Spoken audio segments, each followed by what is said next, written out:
할렐루야. 주님의 평강이 우리 성도님들에게 가득하기를 축복합니다. 여러분, 어떤 모임에서 한 사람이 그 모여있는 사람들에게 문제를 내었다고 합니다. 그 문제가 뭐냐니까 5 빼기 3은 2고 2 더하기 2는 4인데 이것이 의미하는 것이 무엇이냐라는 것이죠. 자, 한번 보세요. 5 빼기 3은 2 더하기 2는 4. 뭘까요? 한번 여러분들이 그냥 속으로 한번 답을 한번 생각해 보시고 제가 한번 설명해 드릴 테니까 한번 맞으신 분들은 할렐루야 한번 외치면 저가 아니 농담입니다. 그냥 고개 한번 끄덕여 주시면 좋을 것 같습니다. 물어보니까 사람들이 모르는 거예요. 통상적으로 그래 5에서 3을 빼니까 당연히 2고 2 더하기 2는 4지 뭔 의미가 있노? 막 아니면 뭐 다른 뭐 의미를 붙여가지고 막 이야기를 하는데 이제 이 문제를 내는 사람이 설명을 해줘요. 5 빼기 3은 2 이거는 어떤 오해라도 3번을 생각하면 이해가 되어진다.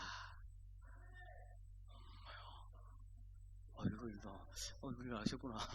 그 다음에 2 더하기 2는 4. 이거는 뭐냐면 이해와 이해가 모일 때에 사랑이 된다. 정말 멋진 해석이지 않습니까? 그죠? 여러분, 우리는 살아가면서 다른 사람들과의 관계 속에서 오해할 때도 있고 오해를 받을 때도 있어요. 그죠? 오해는 되게 잘못된 선입관, 편견, 이해의 부족에서 오해가 생기게 되어지고 결국 오해는 그 관계를 부정적으로 만들어져 버리는 결과를 가져오게 됩니다. 그런데 아무리 큰 오해라도 3번을 생각해 보면 이해할 수 있다. 정말 귀한 해석이다. 그죠? 그리고 여러분 그 영어 understand라는 단어를 아십니까? 이게 뜻이 뭐예요? 이해하다. 그죠? 이해하다잖아요. 그죠? 근데 이걸 의미가 이해하다라는 뜻을 가질 수 있는 의미가 어떤 과정이 있냐면 언더가 밑에고 스탠드가 서다예요. 그러니까 밑에 서다. 무슨 말이냐면 그 사람 입장에 서서 생각하고 바라보면 이해가 되어진다 라는 단어의 뜻이 있대요. 이해와 이해가 모여서 뭐가 된다고요? 사랑이 된다. 그러니까 5번 오해해도 3번을 생각해서 이해하는데 그 이해와 이해가 쌓여지면 사랑이 되어진다. 참 이 말이 참 오늘 우리에게 너무나도 귀하다라는 생각이 되어집니다. 여러분, 우리에게도 어떠한 이해가 필요하지 않을까요? 이러한 이해들이 우리들에게는 필요하지 않겠습니까? 교회 공동체 가운데에는 서로에 대한 이러한 이해가 너무 필요한 것 같아요. 왜 필요하느냐? 서로가 다른 삶을 살다가 다른 생각을 가지고 다른 가치관을 가지고 다른 종교를 가지고 살다가 이제 예수 그리스도를 믿어서 한 공동체가 되어가지고 그리스도의 사랑으로 하나가 되어졌다고 하는데 한 몸을 이루는 지체라고 하는데 이게 관계가 쉬울 리가 없죠.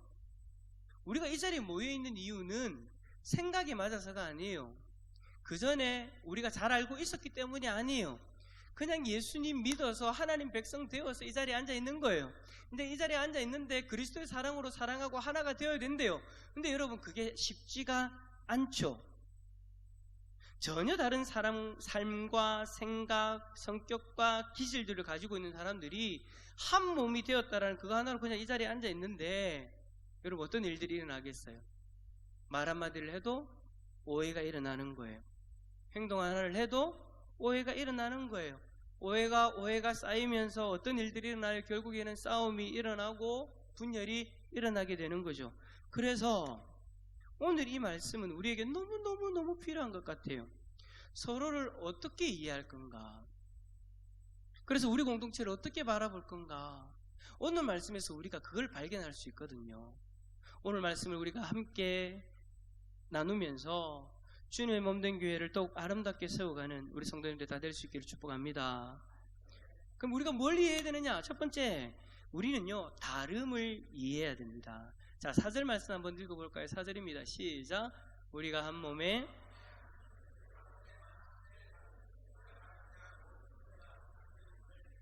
아니니. 아멘. 자, 우리의 몸에는요, 우리의 실질적인 몸에도 수많은 지체들이 있습니다. 자, 위에서부터 보세요. 머리카락, 이마, 눈, 코, 입, 귀, 목, 그 다음에 내장에 들어가서 심장을 비롯해서 오장육부 오만 것들이 다 있죠.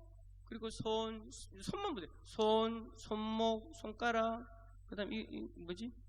지문 오만 것들이 많이 있어요. 그것도 밑에까지 내려간다 생각해요. 수백 가지가 우리의 몸을 구성하고 있어요.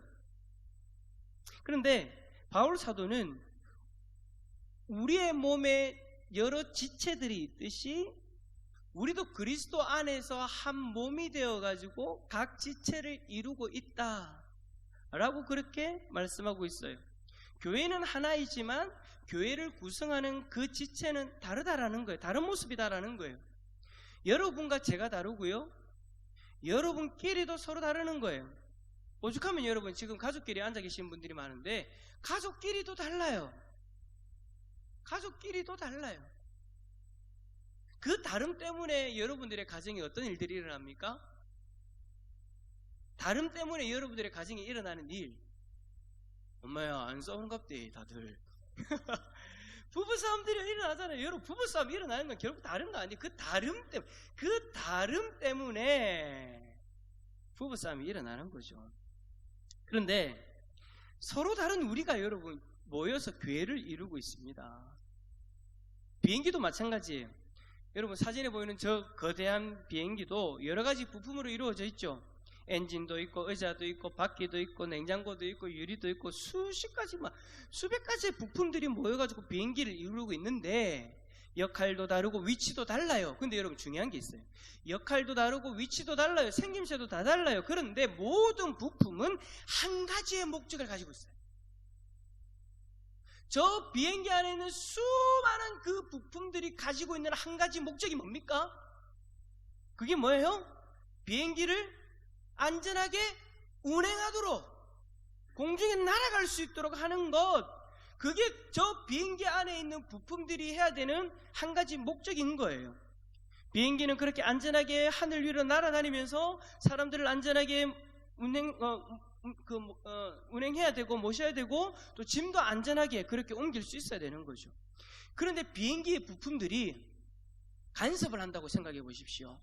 서로의 영역을 침범한다고 생각해 보십시오. 부품들이, 생명이 없는 부품들이 어떤 침범이 일어납니까? 우리가 한 가지 예를 들면 이런 거죠. 전기가 있는데 여러분 전기의 피복이 벗겨져 있는 거예요. 그러면 그 전기는 여기에만 들어가면 되는데 여기에 있는 이 전기선하고 부딪히면 어떻게 되는 거예요? 서로 간섭이 일어나는 거예요. 자기 일만 하면 되고 자기 것만 딱 감당하면 되는데 옆에 있는 걸 건드려 버리면 어떤 일이 일어나요? 저 비행기 하늘 날아요, 못 날아요? 못 날아요. 결국은 어떻게 되는 거예요? 비행기다움을 포기해야 되는 그런 일까지 일어나는 것이죠. 서로의 다름을 이해하고 존중해주고 축복해줘야 되는 것이 그리스도의 한 몸의 지체인 우리들의 모습인데 여러분 이게 쉽지 않습니다. 쉽지 않아요. 서로의 다름을 이해하는 것 의외로 어려워요. 그러니까 어떤 일들이 일어나요? 교회 안에서 다툼도 일어나고 서로 상처를 주기도 하고 시험에 들기도 하는 거예요. 결국 쉽지 않죠. 왜 쉽지 않냐? 다르게 살다가 모였는데 다름을 인정한다는 거 여러분 어렵죠. 어려워요. 아까 우리 1부 예배 마치고 나서 어떤 청년 형제가 저한테 와서 질문하는 거예요. 본인이 설교했던 내용을 다 적어놓은 거예요. 적어놓고 저한테 이제 물어보는 거예요. 목사님, 다름을 인정하라고 했는데 근데 실질적으로 싸우면 서로가 서로를 잘못했다라고 해서 싸우는데 나 혼자 다름을 인정하면 안 되지 않습니까? 무슨 말인지 이해가 되세요? 싸우는데 서로가 다름을 인정하면 문제가 안 되는데 나 혼자만 다름을 인정하면 어떻게 된다는 거예요? 나만 당하게 되니까 문제가 된다라는 거예요. 그러니까 여러분 이게 다름을 인정한다는 게 그만큼 쉽지 않다라는 거예요. 관계 속에서 다름을 인정한다는 게 어떨 때는 내가 손해볼 것 같고 내가 당할 것 같고 그런 여러 가지 생각들도 많기 때문에 이 다름을 인정한다는 거 결코 쉬운 일이 아니에요. 그러면 여러분 우리는 서로의 다름을 어떻게 이해하고 한 몸을 이룰 수 있을까요? 먼저 여러분, 우리는요 서로 지체가 되었다라는 말을 제대로 이해할 수 있어야 돼요. 지체가 되었다. 여러분, 우리가 서로 지체가 되었다, 그래서 그리스도의 한 몸이다 라는 그 말을 같다라고 오해하시면 안 됩니다. 저나 여러분들이나 여러분과 여러분 사이에 있는 성도님들끼리 서로 같은 모습이 되었다라고 오해하면 안 된다라는 거예요. 우리는요 여러분, 달라야 되고요, 다를 수밖에 없어요. 근데 여러분, 중요한 건 뭐냐? 다르다라는 것이 틀렸다라는 것은 아니다라는 거예요. 다르다라는 것은 틀렸다는 것이 아니라 뭐라고 표현할 수 있냐면 아름답다라고 표현할 수 있어야 돼요. 다름을 뭐라고 표현할 수 있어야 된다고요? 아름답다. 아니, 다르면 다른 거지 그걸 또 아름답다로까지 끌고 가는 건 너무 억지 아닙니까? 라고 이야기할 수 있어요. 뭘 아름답다고 이야기하는 걸까요? 서로 다른 이들이 조화를 이룰 때, 뭐를 이룬다고요? 다름을 가진 사람들이 서로가 조화를 이룰 때 이 세상 그 무엇보다도 아름다운 공동체가 된다라는 것이죠. 각자의 장점으로 공동체를 힘있게 세워가고요, 각자의 단점은 서로의 장점으로 보완하면서 조화를 이루어가는 그 모습이 가장 아름다운 공동체의 모습인 줄 믿습니다. 그런데 여러분, 서로의 장점으로 서로를 지배할 때 행복할까요? 서로의 장점으로 서로를 섬길 때 행복할까요? 장점을 가지고 지배하는 게 행복하겠습니까? 장점을 가지고 섬기는 게 행복하겠습니까? 당연히 섬기는 게 행복한 거죠. 서로의 다름을 이해하고 서로의 장점으로 섬길 때 참된 행복을 경험하게 되는 줄 믿습니다. 우리는 그리스도의 몸된 교회의 한 지체로서 그 행복을 누리며 살아가면 되는 거예요. 서로를 이해하는 이 행복이 우리 안에 넘쳐날 수 있기를 축복합니다. 축복합니다. 그러면 그냥 질문하실 거예요. 그럼 그 청년한테 뭐라고 대답했습니까? 라고 질문하실 거예요.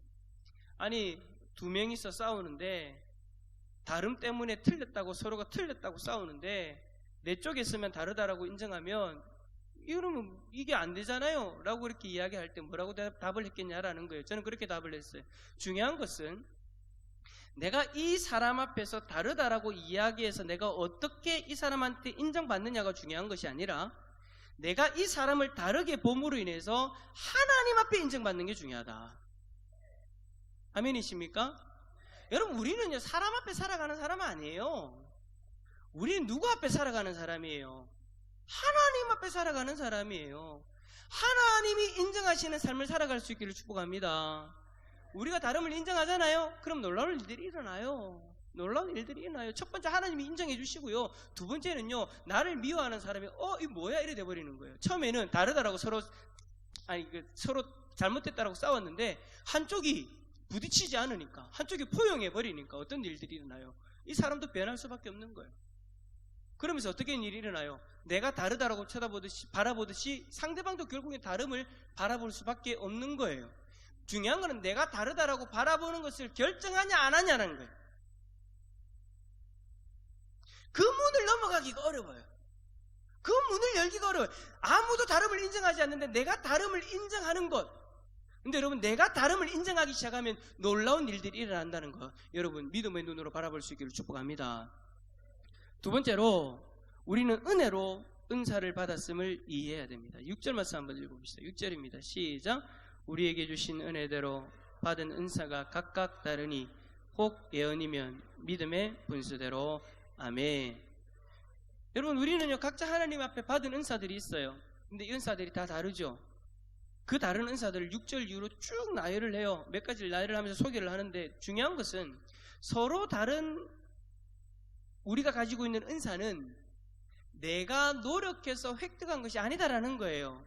물론 우리가 노력하는 부분도 있긴 있어요. 뭐냐면 하나님 주신 그 은사를 개발시키기, 더 발전시키기 위해서 우리의 노력이 필요하죠. 근데 하나님이 우리에게 순수하게 주신 그 은사는 우리가 획득한 것이 아니라는 거예요. 내가 잘나서 하나님 앞에 받은 게 아니라는 거예요. 우리가 가진 은사는 하나님의 은혜로 주어졌습니다. 다른 말로 이야기하면 뭐예요? 하나님이 우리에게 선물로 주신 거예요. 자, 우리 옆에 있는 분을 바라보면서 그렇게 고백합시다. 당신의 은사는 하나님의 선물이에요. 시작. 할렐루야. 우리 공동체가 온전한 그리스도의 몸을 이루기 위해서는 이걸 이해하는 게 너무나도 중요해요.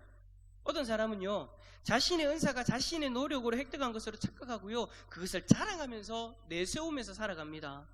그 은사를 가지고 또 어떤 일들은 어떤 사람은요, 상대방이 그 은사가 없는 사람을 눌려버려요. 우리는 각자 다른 은사를 하나님께 은혜로 받아서 그 은사대로 쓰임받는 건데, 그래서 그 각 지체의 역할을 감당하는 건데, 그걸 내가 획득한 것이냐, 사람들을 누르고 자랑하고 교만이 그렇게 살아가는 모습들이 있더라라는 것이죠. 그러면 여러분, 그 공동체는 어떻게 될까요? 우리가 서로의 은사를 자랑하고 내세우고 드러내기 시작하면 어떻게 될까요? 우리 공동체는 무너질 수밖에 없는 거예요. 서로의 은사를 내세우고 자랑하기 시작하면 어떤 일들이 일어나느냐? 존중하지 않아요. 그 은사로 다른 지체 위에 군림하려고 해요. 각자의 목소리가 커져요. 서로를 향해 비방해요. 그러면 어떤 일들이 일어나요? 교회 안에 뭐가 일어나요? 전쟁이 일어나는 거예요. 교회 안에 한 몸의 조화는 더 이상 찾아볼 수 없는 상황이 되어버리는 거죠. 사랑하는 성도 여러분, 우리가 받은 그 은사는 하나님이 은혜로 주신 겁니다. 은혜로 받은 은사이니 그 누구도 자랑해서는 안 돼요. 은혜로 받은 은사이니 그 누구도 그 은사로 누군가 위에 군림하려고 해서는 안 돼요. 왜 그런 분들 있죠? 방언의 은사를 받았어요.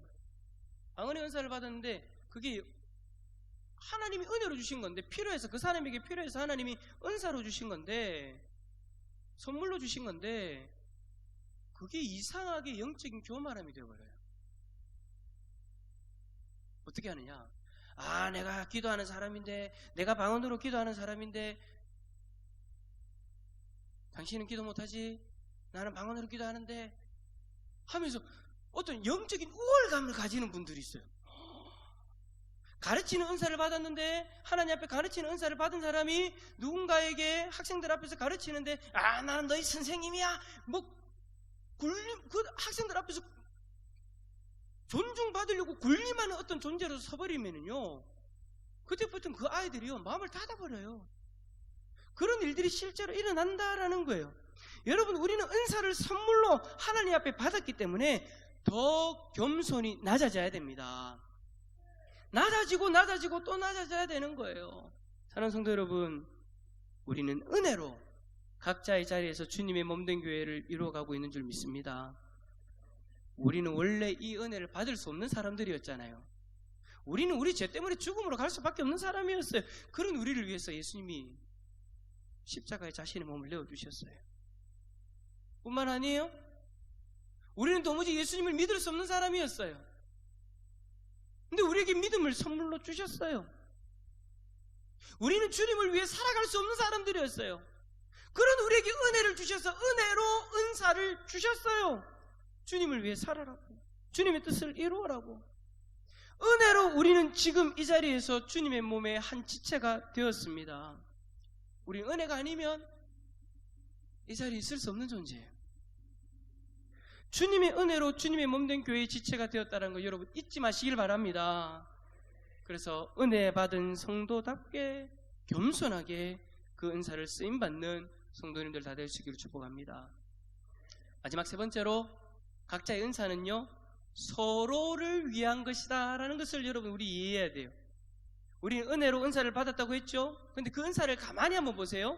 한번 우리 6절부터 8절까지 한번 읽어볼까요? 한번 6절부터 8절까지 읽으면서 여기서 이야기하는, 말씀하는 그 뉘앙스가 어떤 뉘앙스인가 한번 여러분들이 느꼈으면 좋겠어요. 자, 한번 읽어봅시다. 우리에게 시작. 우리에게 주신 은혜대로 받은 은사가 각각 다르니, 혹 예언이면 믿음의 분수대로, 혹 섬기는 일이면 섬기는 일로, 혹 가르치는 자면 가르치는 일로, 혹 위로하는 자면 위로의 일로, 구제하는 자는 성실함으로, 다스리는 자는 부지런함으로, 공의를 베푸는 자는 즐거움으로 할 것이니라. 아멘. 자, 바울이 소개하는 은혜로 받은 우리의 은사들 한번 보세요. 이 은사들의 특징이 하나 있어요. 근데 이 특징이 바울이 드러내놓고 기록하지는 않았어요. 근데 바울이 적은 그 글을 읽어보면 은사의 특징 한 가지를 우리가 그 글 속에서 한 가지를 끄집어낼 수 있어요. 그게 뭐냐면 하나같이 나를 위한 것이 없다라는 거예요. 그렇지 않나요? 바울이 이야기하는 그 은사들 보세요. 하나같이 나를 위한 것이 없어요. 나의 유익을 위한 것이 없어요. 여러분, 나무는요, 과실나무는요, 자기의 열매를 자기가 따먹지 않아요. 혹시 여러분 그런 뉴스 들어보셨습니까? 청도에 있는 감나무 하나가 자기의 감을 따먹었습니다. 없잖아요. 자기의 열매를 자기가 따먹지 않아요. 열매는 다른 사람들이 따먹는 거예요. 결코 자기 열매를 자기가 따먹는 나무는 없는 거죠. 성령의 열매도 마찬가지예요. 여러분, 성령의 열매를 쭉 한번 살펴보세요. 다 다른 사람을 기쁘게 하고 행복하게 하고 즐겁게 하기 위한 거예요. 은사도 마찬가지예요. 은사는 하나님이 우리에게 주신 이유가 뭐냐? 목적이 뭐냐? 다른 사람을 위해 우리에게 주신 것이 하나님이 우리에게 주신 은사입니다. 여러분이 받은 그 은사로 여러분들 자신을 위해 살면 안 된다는 거예요. 여러분들이 있는 직장, 여러분들이 서 있는 그 자리에서 여러분들이 하나님에게 은혜로 받은 그 은사를 가지고 누군가를 섬겨라고 하나님이 주신 거예요. 하나님이 주신 은사로 풍요로운 물질을 누리고 계시는 분이 계십니까? 그럼 그 물질을 어디다 사용해야 될까요? 도움이 필요한 자들을 위해 사용해야 되는 거예요. 다른 사람들을 섬기는데 사용해야 하나님 앞에 영광 돌릴 수 있는 길인 줄 믿습니다. 은사는 자신을 위해 쓰면 그 목적을 잃어버리고 방황하게 됩니다. 그 방황 속에서 우리는 뭘 경험하느냐? 공허함을 경험하게 되는 거예요. 분명히 물질이 넘쳐요. 만족할 만한 삶을 살고 있는 것 같아요. 모든 게 다 갖춰진 것 같아요. 그런데 왜 그런 사람 있잖아요. 우울증을 시달리고 방황하는 사람들. 왜 그럴까요? 인생의 목적을 모르기 때문인 거예요. 자기가 가지고 있는 것의 목적을 모르기 때문인 거예요. 내가 가지고 있는 것으로 무엇을 해야 되는가? 참된 그 목적을 찾아서 사용해야 되는데 자신만의 만족을 위해서 그릇된 목적으로 사용하게 되어지니까 목적을 잃어버린 이가 경험하는 방황을 경험하게 된다라는 거예요. 하나님이 여러분에게 은사를 주시면서 그 은사를 다른 지체를 위해 그리고 이웃을 위해 사용하도록 주셨습니다. 그것이 목적입니다. 그런데 그 목적을 벗어나 버리면 그때부터 방황이 시작되는 거예요. 여러분은 그 은사를 어떻게 사용하고 계십니까? 각자에게 주신 은사들이 다 있어요. 안 받은 사람 없어요. 다 있어요. 어떨 때 우리가 인정을 안 해서 그럴 뿐이지. 하나님 주신 은사들이 다 있단 말이에요. 근데 그 은사들을 어떻게 사용하고 계시나요? 간절히 바라기는 하나님의 목적대로 다른 일을 위해 사용할 수 있기를 축복합니다. 그러면은요, 내가 가지고 있는 것이 점점 줄어들어서 불행할 것 같죠? 아니요. 희한하게 하나님 주시는 기쁨이 있어요. 하나님 주신 참된 행복이 있습니다. 목적대로 사용 안 하니까 불행해지는 거예요. 목적대로 사용하면 하나님이 복을 주십니다. 목적대로 사용하면 하나님이 그 가운데 참된 행복을 부어 주십니다. 서로의 다름과 은혜로 은사를 받는 것, 그리고 은사를 목적을 바로 이해하고 각자의 자리에서 지체로서 역할을 감당하게 되면 우리 교회는 더 온전히 세워지고 우리 교회 공동체가 참된 행복을 누리는 복된 교회가 될 줄 믿습니다. 우리 교회가 주님의 몸된 교회로 더욱 온전히 세워져 가는 데에 귀하게 쓰임받는 우리 하나님의 백성들 다 될 수 있기를 예수 그리스도 이름으로 축원합니다.